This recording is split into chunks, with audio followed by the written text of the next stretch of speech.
پہاڑی زبان میں اپڈیٹ سنیے۔ مقبوضہ جموں کشمیر میں تعینات بھارتی فوجیوں کے ہاتھوں ماورا عدالت قتل اور جعلی مقابلہ کا سلسلہ جاری ہے۔ نہتے کشمیری نوجوانوں کو بے رحمی دے نال شہید کیتا جا رہا ہے۔ بھارت سن مقبوضہ جموں کشمیر کو ایک قتل گاہ وچ بٹا دیتا ہے۔ فسطائی مودی سن مقبوضہ جموں کشمیر وچ نوجوانوں دا قتل عام کرنے دے واسطے اپنی شفاق فوج کو مکمل اختیار دے رکھے ہیں۔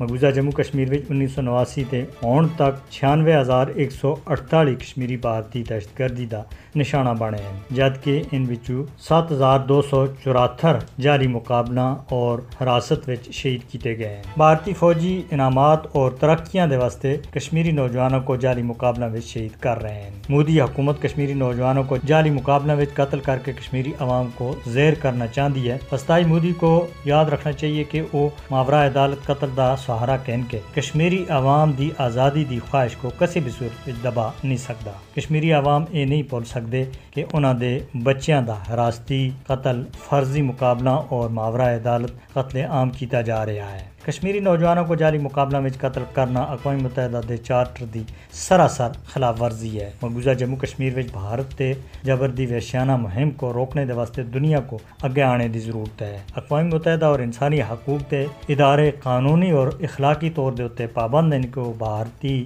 فوجیاں دے ہاتھوں کشمیری عوام دی نسل کشی کو روکن۔ دوسری طرف لیگل فورم فار کشمیر دی طرف تے مرتب کردہ ایک ڈوزیئر وچ مقبوضہ جموں کشمیر وچ متعدد جعلی مقابلہ وچ ملوث بھارتی فوجیاں دا صفاق چہرہ بے نقاب کر کے دا ہے۔ ڈوزیئر وچ آخیا گیا ہے کہ سن 2000 تے اس سال اکتوبر تک مقبوضہ جموں کشمیر وچ جعلی مقابلہ دے 146 بڑے واقعات رپورٹ ہوئے ہیں، جنہاں وچوں 269 بے گناہ کشمیریاں کو شہید کیتا گیا ہے، جن وچ ایک پاکستانی شہری محمد علی حسین بھی شامل آسا، جس کو 17 اگست 2022 کو بھارتی صفاق فوجیاں سن کوٹ بلوال جیل جموں تھی ارینیا علاقے وچ لے جانے تھی بعد ایک جعلی مقابلے وچ شہید کیتا آسا۔